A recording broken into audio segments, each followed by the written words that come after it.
I went in skeptically on a lot of these stories. Like, can we really prove that this person, what they're saying is true? Do you personally believe that miracles happen? He feels God prompt him again, go back and pray for that man. So he walks back in there, preparing the body for the morgue, okay? And he says to the nurse, we need to shock him one more time. But before he does that, he prays. He prays over him. It's so great to have back CBN News investigative journalist, author, and podcaster, Billy Hallowell. He's the host of a new documentary called Investigating the Supernatural. And I'm so excited because this is a topic so many people are interested in. You know, this miraculous thing happened to my aunt or to my uncle, or it happened in history. And we read about miracles in the Bible, but we question if those things still happen today. Now that you've made the documentary, do you personally believe that miracles happen? Absolutely. I will tell you, I went into this thinking, this will help other people. This will be great for other people. And I left it completely transformed in how I think. It actually rocked and shook and changed my faith and really positioned the way I see miracles. I think God absolutely does work still in these incredible ways, but we have to be discerning in how we approach each individual case. Yeah. So can you unpack that a little bit? What was your attitude about miracles prior to this documentary? I believed in my mind, and I would have said I believed it in my heart too. Miracles are possible. They happen. I see them in Scripture. I've heard stories of people who have gotten out of wheelchairs, and I would say, I believe that's possible. I believe that could happen. But when I was confronted with people and sat across from people who had had these miracles happen, and I spent time looking at the evidence, I went in skeptically on a lot of these stories. Like, can we really prove that this person, what they're saying is true? And I ended up walking away feeling like not only can it be proven, but I now have to reassess for myself, how do I approach miracles? Do I really believe them in my heart? Do I believe that God can and will sometimes do these things? And so that was a little convicting because in particular, the fight that people had to get their miracle, some people fought for 10 years to get their miracle, right? They kept going to prayer meeting after prayer meeting. I was like, would I do that?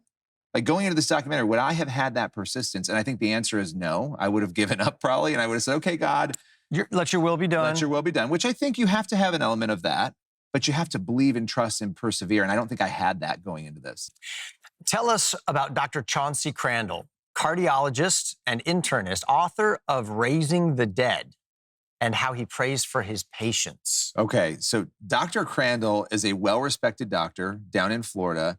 His story is complicated, okay? He had a son, one of his twins, who died of leukemia, and he fought for a miracle for this son. And we cover this in the film in depth because we also cover, hey, not every miracle happens, right? And what do you do with that? He fought for this son. They went to every prayer meeting they could. They did everything they could. He ends up passing away. Now, Dr. Randle made a decision after that. He could have been angry at God, or he could have gone all in on believing God for miracles. A lot of people would be angry after they lose their child. He went all in on miracles. And where his story intersects with another person, and this is the craziest story out of all of them in this documentary, a man who was dead for 40 minutes. Dr. Randle now is working at the hospital. He's the emergency room doctor. This is after the death of his son. This man comes in, Jeff Markin, has a heart attack in the hospital, dies. They try to revive him for 40 minutes. To no avail. They pronounce him dead. Jeff Markin has died. Dr. Randle walks out of the room. He's in the hallway. And he feels God say to him, go back and pray for that man. And he's thinking, that's ridiculous. I'm a Christian, but I'm not going back in and praying for this guy. He feels God prompt him again, go back and pray for that man. So he walks back in there, preparing the body for the morgue, okay? And he says to the nurse, we need to shock him one more time. But before he does that, he prays. He prays over him. He says, shock him again. The nurse says, we can't shock him again. We tried for 40 minutes. There was no heartbeat. Even if we got a heartbeat, he'd be brain dead, right? He's been dead for 40 minutes. They shock him. Dr. Randle said immediately a heartbeat came back, a perfect heartbeat, after they tried for 40 minutes. Within 2 days, Jeff Markin was awake. Now, he had a near-death experience, which I won't get into now. We covered in the film during this time. He's awake and completely fine. We interviewed Jeff Markin for this documentary, completely healthy, recovered, and is fine. I don't know many people who are dead for 40 minutes who, after a prompting, the doctor comes in, prays over them, and shocks them. And so those are the kinds of stories. Unbelievable. Which case was one that shocked you the most? So there were two of them, and one would be that one, the Jeff Markin one, because as I was very skeptical going into it, because I'm thinking, come on, did you really, were you dead for 40 minutes? And then to sit across from this person and have the doctor corroborate all of it after he didn't get the miracle he wanted in his life and still believed, that was very convicting for me, but also incredible. And then there was another story with a man who was paralyzed for 10 years. He was a police officer, Brian LaPoo, walking on, duty, falls on the ice, cracks his neck, breaks his neck, and Brian ends up paralyzed for 10 years, okay? So he goes from a healthy cop working in his job to somebody who's paralyzed for 10 years and excruciating pain, a migraine that lasted 3 years during this time due to surgery, miserable, begging God for healing. And this is where that persistence comes in, because for 10 years, he and his wife went to prayer meeting after prayer meeting after prayer meeting to no avail. There was no healing coming. He was paralyzed in half of his body, wearing a brace that enabled him to kind of walk. And he told his wife, I don't want to go to one more healing. I don't want anybody praying over me or touching me. I'm done. And she said, we have to go to one more. Just go to one more. You could do it for my birthday. It could be my birthday gift. Just come with me to one more. It was at that prayer meeting, and we have it on tape, it's in the film, that Brian's hand for the first time in 10 years opened up. He had a clenched hand, and he took his brace off and walked out of that prayer meeting after they prayed over him. What? And we were in his house, standing next to him, talking to him, completely healthy, no explanation for how he was healed. And all that happened was a final prayer at that meeting. No kidding. No kidding. I mean, he showed us the brace. I mean, so going into these stories, again, you're thinking, is it real? Is it true? Yeah. And you have all that, when you talk about the science, all that evidence. Yeah, and you think of the scriptures where Jesus would take the man who was crippled and the man who was blind, or the man who couldn't get up off of his mat, or the woman with the blood issue, and boom, they're healed, just like you're describing. Yeah, and that woman in Mark 5, that story has struck me so much after working on investigating the supernatural miracles, because I think about her desperation. All she wanted to do, she said, if I could just touch Jesus, if I could just touch his clothing, I'll be healed. That was the persistence that these people had in this film. And that was the convicting persistence. Was there one story that you remember had you the most skeptical before you went out and investigated? They all had me skeptical. I think the idea that somebody could be dead for 40 minutes and come back really challenged me, because it's just not something you hear about. And so there was that one. Also, a brain tumor disappearing, with no medical intervention. I mean, okay, well, where did the tumor go? So I really went in wanting to see that evidence. And we challenged them, like, show us the evidence. We want to see all of it. And the more you dug, the more you were kind of digging your own hole, because you're like, there's no other explanation here. I can't come up with anything else other than God. Yeah. Now, during the time that you were making this documentary, were there any miracles you were praying for personally in your family? Yes, a lot of things. But one was that when my daughter turned 6, my older daughter, they were doing a scoliosis scan. My 6-year-old, the doctor said, pediatrician, hey, let's look at her back too. She's here, we might as well. My wife had scoliosis and had to have reconstructive surgery and put rods in her back. And so as soon as my 6-year-old bent over and they did the test, she was like, you need to get to a specialist. This does not look right. And it's not normal for a 6-year-old to be having the level of curve that she had. Basically what happened, she had a 34-degree spinal curve that, thank God, the doctor caught, because you're usually surgical by 50 degrees. And you don't want to do surgery on the spine of a 6 or 7-year-old kid. And so we immediately went from, okay, this kid is normal playing outside having fun, to she's got to be in a brace, full torso brace, 21 hours a day. And so that became the new normal. And we were praying a lot. We did a lot of different interventions during the 3 years that this was going on. Now, this overlapped with the documentary. So the last year and a half of these 3 years, Lily, my daughter, is going for treatment. She's wearing her brace. In February, as we were about to release this film, we go for a scan and they can barely detect her scoliosis. She's out of her brace right now. We are monitoring her back. She's going to go in a couple weeks and they'll look again to see where she is. But right now, they wouldn't even diagnose her with scoliosis. Wow. How long has she had the brace? 3 years. 3 years. That's not a common experience that somebody corrects to almost zero when they were at 34 degrees. So it was incredibly miraculous, and it happened at the same time that this documentary was coming out. Wow. Does it matter if miracles exist, and if it actually has meaning?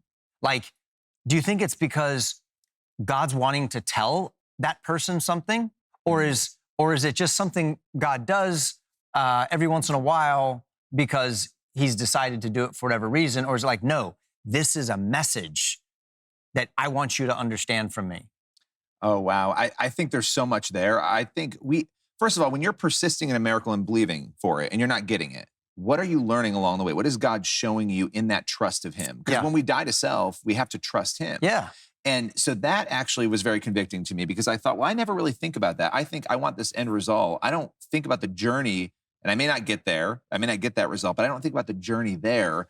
There's that, but there's so many other elements of that because I think the miracle itself that you're fighting for, it's teaching you about yourself, not only yourself, but about the Lord, right? There's a lesson there, a deeper lesson there. Yeah.